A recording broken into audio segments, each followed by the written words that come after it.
गेल्या काही दिवसांपासून गॅस टंचाईच्या चर्चेमुळे नागरिकांमध्ये निर्माण झालेल्या भीतीच्या पार्श्वभूमीवर मोठा दिलासा देणारी बातमी समोर आली।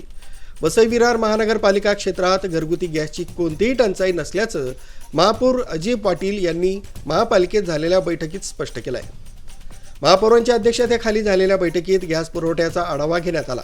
यावेळी अधिकाऱ्यांनी स्पष्ट केलंय की गॅसचा पुरेसा साठा उपलब्ध असून नागरिकांनी घाबरून जाऊन गॅस एजन्सीवर गर्दी करू नये। काही ठिकाणी व्यावसायिक गॅस पुरवठा विस्कळीत झाल्यामुळे समस्या निर्माण झाल्याच्या बातम्या समोर आल्या होत्या।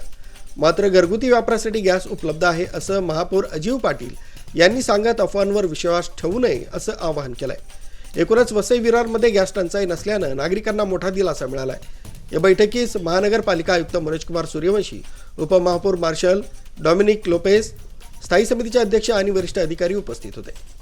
आरबी न्यूजसाठी मलिक शेख, वसई विरार।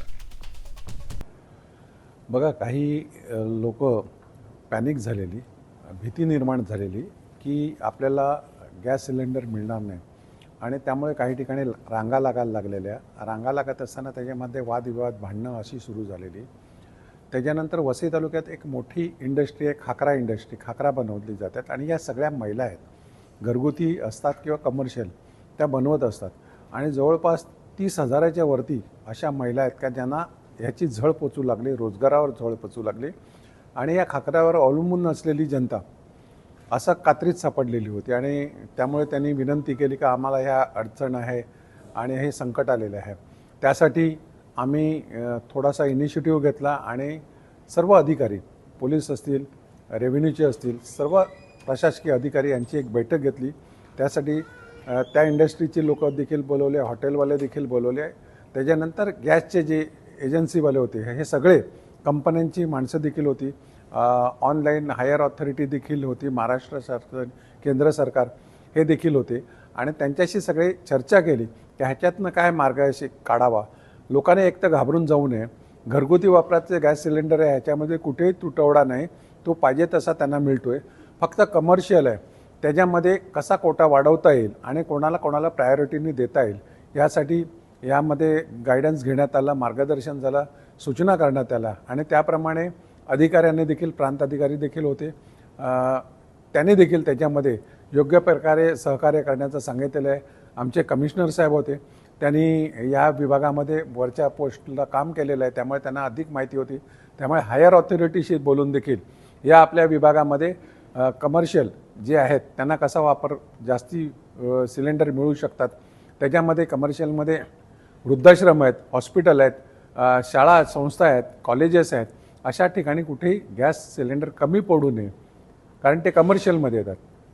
तर त्या देखील पाठपुरावा झालेला आहे। गुजरात गॅसचे जे लोक होते ते देखील आलेले, त्यांना देखील काही सूचना करण्यात आलेल्या आहे, कोणाला द्यावं कोणाला देऊ नये असं। आणि लोकांनी भीतीपोटी सिलेंडर साठवून ठेवू नये हे एक झालं। त्याचप्रमाणे सर्वपक्षीय नगरसेवक आहेत, जे त्या विभागामध्ये जे सप्लायर्स आहेत, एजन्सीवाले आहेत, त्यांना सहकार्य करतील शांतता आणि सुव्यवस्था राखण्यासाठी आणि लाईनमध्ये कुठचंही सिलेंडर मिळणार नाही, घरपोच सिलेंडर प्रत्येक एजन्सी करणार आहे असं त्यांनी सांगितलेलं आहे आणि त्यांना योग्य ते सगळं सहकार्य स्थानिक पातळीवरनं महापालिका म्हणून आम्ही आणि निवडून आलेले जेवढे लोकप्रतिनिधी आहेत किंवा जे लोकप्रतिनिधी आहेत ते सर्व करतील। त्या पोलीस विभागाने देखील चांगली भूमिका मांडली आणि त्यांनी देखील यामध्ये अनेक सूचना केलेल्या आहेत आणि रेव्हेन्यू विभाग, पोलीस विभाग, महापालिकेचा विभाग हे सगळेच एकत्रित काम करून ह्याच्यातनं सहकार्य करणार आहेत आणि कुठचीही परिस्थिती बिघडणार नाही यासाठी बघणार आहेत। जास्तीत जास्त प्रसिद्धी आम्ही आमच्यातर्फे आणि सर्वांतर्फे सर्व विभाग करणार आहेत का कुणीही घाबरून जाऊ नये। आपल्याला कुठेही सिलेंडर कमी झालेले नाहीत, तेवढा पुरवठा होतोय, फक्त कमर्शियल देण्यासाठी रिस्ट्रिक्शन होते, त्यातनं देखील मार्ग काढायचा प्रयत्न चालू आहे।